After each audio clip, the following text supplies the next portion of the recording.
નમસ્કાર દર્શક મિત્રો, હોટલાઇન ન્યૂઝમાં આપનું સ્વાગત છે. સુંદરકાંડ અને management. Hanumanji the great management ગુરુ. સુંદરકાંડની ચોપાઈઓમાં જે પ્રમાણે મેનેજમેન્ટની વાત આવે છે એના વિશે આપણે વિશેષ ચર્ચા કરીએ છીએ.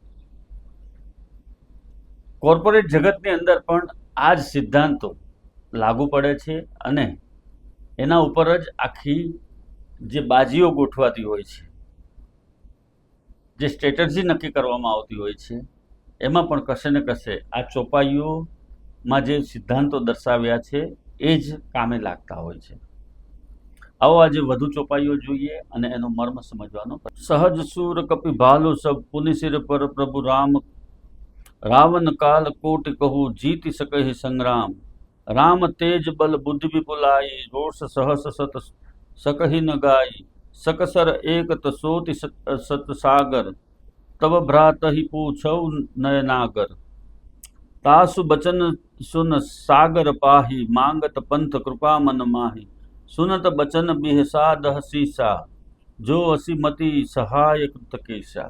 આ બધા જ વાનરો યુદ્ધ માટે પરમિશન માંગી રહ્યા છે, ખુલીને એમને યુદ્ધ કરવું છે, પરંતુ રામ એ તમામને શાંત રાખી અને શાંતિપૂર્ણ રીતે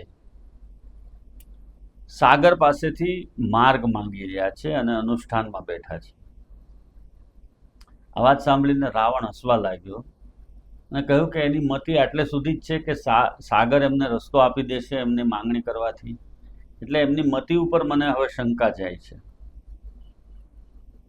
કોર્પોરેટ જગતમાં આવું થતું હોય છે, જ્યારે કોઈ સામેની કંપની, હરીફ કંપનીમાંથી કોઈ નિવેદનો બહાર પડે છે, એ ભ્રમિત કરવા માટેના નિવેદનો હોય છે, ત્યારે પણ જે બીજી કંપનીના બોસ હોય છે એ લોકો પાર્ટીઓ કરતા રહે છે અને એવા નિવેદનો આપતા રહે છે કે હવે એમને કેટલું એમનામાં આવડત છે, શું સ્કિલ છે, એ બધું એમના નિવેદન પરથી ખ્યાલ આવી જાય છે. પરંતુ વાસ્તવમાં આવું હોતું નથી. વાસ્તવમાં એ નિવેદનો યુક્તિ પ્રયુક્તિપૂર્વક જ જાહેર કરવામાં આવતા હોય છે અને જ્યારે પછી મોકો મળે ત્યારે એ જ નિવેદનો ફેરવી તોડી અને સામેની કંપનીને મોટા પ્રમાણમાં ડેમેજ કરવાનો જે પ્લાન હોય છે એ સક્સેસ થતો હોય છે. પોતાની શક્તિ ક્યારે બતાવવી એની આ વાત છે. અમાપ શક્તિ હોવા છતાં પણ ભગવાન શ્રી રામ શાંત રહી શકે છે, વાનરોને શાંત રાખી શકે છે, રીંછોને શાંત રાખી શકે છે. પોતાની અમાપ શક્તિનો ઉપયોગ કરી અને એકલા હાથે રાવણને નેસ્ત નાબૂદ કરવા માટે સક્ષમ હતા, પરંતુ આ બધાને સાથે લીધા છે અને બધાને શાંત રાખી શકે છે અને પોતે શાંત રહી શકે છે. ખૂબ જ મહત્વનું પાસું છે કે જ્યારે તમારી પાસે સત્તા, સમૃદ્ધિ, બળ, તાકાત બધું જ છે અને છતાં પણ પોતે શાંત રહેવા સાથે પોતાના સહકર્મચારીઓને પણ શાંત રાખવા, એમને પણ ઉદ્ધતાએ ભર્યું વર્તન ન કરવાનું કહેવું અને ઉદ્ધતાએ ભર્યું વર્તન ન કરવા દેવું, એ ગ્રેટ લીડરના જ લક્ષણો છે અને એ જ આ કરી શકે છે. યુદ્ધ તો 3 દિવસની અંદર કે એક જ દિવસની અંદર ખતમ થઈ જાય એટલી શક્તિ ભગવાન શ્રી રામ પાસે હતી. તેમ છતાં તેઓ નિયતિની રાહ જોવે છે, પ્રકૃતિની સાથે ચાલે છે અને સ્ટેપ બાય સ્ટેપ કોઈ પણ પ્રકારની ઉતાવળ કર્યા વગર એક એક પગથિયું મૂકતા જાય છે.